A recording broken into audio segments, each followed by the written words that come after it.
He thought he had time, but he didn't realize.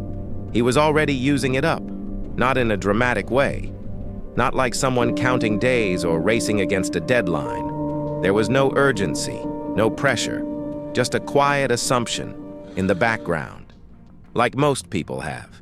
He didn't wake up thinking his time was limited. He woke up thinking there was always more of it. More days, more chances, more opportunities to start. And because of that, nothing ever felt urgent enough. There was always tomorrow, always another moment to begin. He believed his life hadn't really started yet, that what he was living now was just a phase, a temporary version of himself, not the real one, not the one he imagined. The real version of him, the disciplined one, the confident one, the successful one, was coming. He could see it clearly in his mind, how he would act, how he would think, how his life would look. It felt real, close, like something just waiting to happen. Just not today. And today didn't feel like the right day. He wasn't in the right mood, didn't have the right energy, didn't feel ready. And that made sense, at least it felt like it did. Because starting requires something uncomfortable. And waiting doesn't. Waiting feels safe. It feels reasonable. It feels like you're being patient, not passive. So he waited, without realizing that waiting was slowly becoming a habit, not a phase. And the more he waited, the easier it became to keep waiting, because nothing forced him to stop. Nothing interrupted the pattern. Everything felt normal, and that's what made it dangerous. Because when nothing feels wrong, you don't think anything needs to change. And by the time you realize it, you've already spent more time than you thought you had. He didn't waste his life on purpose. That's what made it worse. There was no moment where he made a decision to stop trying. No clear point where things went wrong. It didn't feel like failure. It felt like waiting. Like being in between versions of himself. He always believed he was in progress, not stuck. Just not there yet. There was always a reason, a phase, a temporary situation. He told himself, I'm still figuring things out. I just need more time. I'll start when things feel right. And those thoughts didn't feel like excuses. They felt reasonable, comfortable, safe, because they didn't require anything from him. They didn't force him to act. They didn't push him into discomfort. They allowed him to stay exactly where he was, without calling it stagnation. And that's how it happens. Not through one big decision, but through a series of small permissions, little agreements you make with yourself. Not today. Later. Tomorrow. Each one feels harmless, almost invisible, but they add up, quietly. And while he was waiting to feel ready, life didn't pause. Time didn't slow down. It moved forward, indifferently, without checking if he was ready or not. Days passed, then weeks, then months, and because nothing dramatic happened, he didn't notice what was really going on. There was no alarm, no warning, just a slow drift. And the scariest part? From the inside, it didn't feel like wasting time. It felt like preparing. Like something important was about to begin. But it never did, because he was waiting for a version of himself that only exists after you start, not before. He wasn't doing nothing. That's the illusion. From the outside, his life looked full. There was always something happening, a video to watch, a message to answer, a new idea to explore. He was constantly engaged, constantly stimulated, constantly occupied, and that made it feel like he was moving forward. But he wasn't. He was just moving sideways, drifting from one distraction to another, from one input to the next, always consuming, never creating, and over time that pattern became invisible. It stopped feeling like a choice. It started feeling like normal life. He would wake up, almost automatically reach for his phone, and disappear. Not physically, but mentally. The moment his eyes opened, his attention was already gone. pulled into a world that wasn't his. Hours would pass like minutes, and when he finally looked up, he couldn't even remember what he had just seen. It wasn't memorable, it wasn't meaningful, but it filled the space, and that was enough, because it kept him from feeling something else, that quiet discomfort, that subtle awareness that something wasn't right, that he wasn't where he wanted to be. Distraction became a shield, a way to avoid that feeling, a way to silence the voice that kept asking, "Is this really how you want to live?" And the more he avoided that question, the easier it became to keep avoiding everything else. Because distraction doesn't feel like destruction. It feels like relief, like rest, like taking a break. But it's not. It's just a softer way of staying stuck, a quieter way of wasting time. And the more normal it feels, the harder it is to notice what it's really doing to you.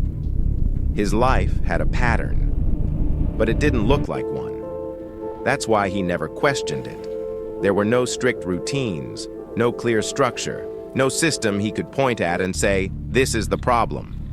It all felt flexible, unstructured, free. And at first, that felt like a good thing, like he had control, like he wasn't trapped in a rigid life. But over time, that lack of structure became something else, a kind of quiet drift. His days started blending together, not because they were identical, but because none of them stood out. Nothing marked progress. Nothing created momentum. He would wake up already tired, not from effort, but from a lack of direction. He moved through the day reacting to messages, to content, to whatever appeared in front of him. Instead of choosing what mattered, he followed what was easiest. And easy choices don't feel dangerous. They feel harmless, even deserved. "I'll do it later. I just need a break. Today wasn't the right day." And just like that, another day passed. Not wasted in an obvious way, but not used either. That's how the routine hides. It doesn't feel like repetition. It feels like variation. Different videos, different thoughts, different small distractions. But the outcome is always the same. No movement, no progress, no real change. And because there was no clear failure, there was nothing to fix. Nothing urgent enough to force him to stop. So the pattern continued, quietly, comfortably, almost invisibly, until one day, he realized he hadn't been living different days. He had been living the same day over and over again, just with slight variations. And that realization was harder to ignore than any failure could ever be. At night, everything became clearer, too clear. The distractions were gone, the noise faded, and all that was left was him. That's when his mind started moving. Faster than it ever did during the day. Thoughts he had ignored came back. Questions he had avoided got louder. He would lie there, staring at the ceiling, replaying everything. What he should have done, what he could have said, what he could still become. His mind built entire futures in a few minutes. Different versions of his life, different paths, different outcomes. In those moments, he felt close. Close to change. Close to becoming that person he kept imagining. And for a brief second, it felt real. Like something had shifted. Like tomorrow would finally be different. That this time, he would wake up with clarity, with energy, with purpose. But morning didn't care about those thoughts. Morning reset everything. The emotions faded, the urgency disappeared, and the same patterns returned. Slowly, quietly, almost automatically. "I'll start later. I just need to feel ready. One more day won't matter." And just like that, the cycle continued. Because overthinking creates the illusion of movement. It feels like you're doing something, analyzing, understanding, preparing, but you're not moving. You're standing still, just more aware of it. And sometimes that's even worse, because now you see the gap between who you are and who you could be. And instead of closing it, you just keep thinking about it over and over again until thinking becomes your comfort zone and action becomes something distant, something you keep postponing without ever realizing how much it's costing you. The moment didn't come with a crisis. No dramatic breakdown, no sudden collapse. Nothing forced him to stop. That's what made it different. It was quiet, almost ordinary. One of those moments you could easily ignore if you weren't paying attention. He was just sitting there, doing nothing in particular. No big thoughts, no intense emotions. And then, for a second, everything slowed down. He looked at his life. Not the version he imagined, not the one he talked about, the real one. The one he was actually living, and something felt off. Not wrong, not broken, just incomplete. Like something was missing. But not something external, something internal, something he had been postponing, avoiding, delaying. And then it hit him, not all at once, but enough to stay. He wasn't behind because life was hard. He wasn't stuck because of circumstances. He was stuck because he kept choosing not to move, not in a dramatic way, not consciously, but consistently, through small decisions, small delays, small excuses that felt harmless in the moment. I'll do it later. Tomorrow will be better. I just need more time. And suddenly those thoughts didn't feel comforting anymore. They felt heavy, because he saw them for what they really were. Not protection, not preparation, avoidance. And that realization was uncomfortable, because it removed every excuse. There was no one to blame, no situation to point at, no external reason to hold on to, just him and the way he had been living. And for the first time, he understood something he couldn't ignore anymore. Nothing was going to change. Until he did. He didn't change overnight. There was no sudden breakthrough, no version of him that woke up completely different. That's not how it works. The shift was smaller than that, almost invisible, but real. It didn't start with motivation, it started with honesty.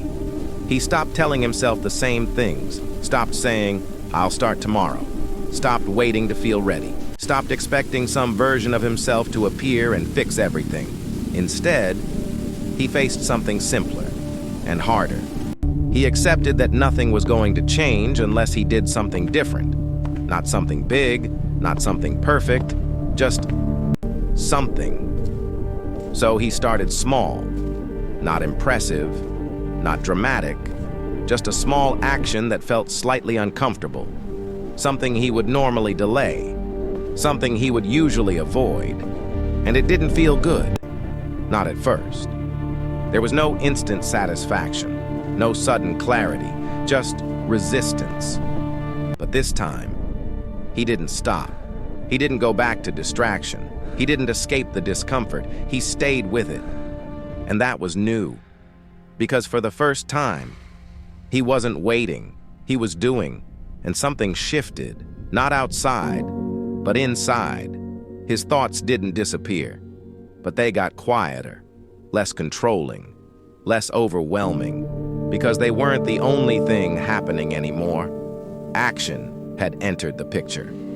And action changes things, not instantly, but consistently. The more he moved, the less he needed to think about moving, the less he needed motivation, because he wasn't relying on it anymore. He wasn't trying to feel ready. He was becoming ready by doing, and slowly, almost without noticing. His life started to feel different, not because everything changed, but because he finally did. He still had the same life, the same room, the same habits, the same 24 hours. Nothing around him had changed overnight. There was no dramatic transformation, no visible difference anyone else could point out. But something felt different. Not outside, inside. A kind of awareness he didn't have before. A clarity that didn't come from thinking more, but from finally seeing things as they were. He understood something most people avoid, something easy to ignore, until it's too late. You don't waste your life all at once. You don't wake up one day and realize everything is gone. It happens slowly, quietly, in ways that don't feel dangerous.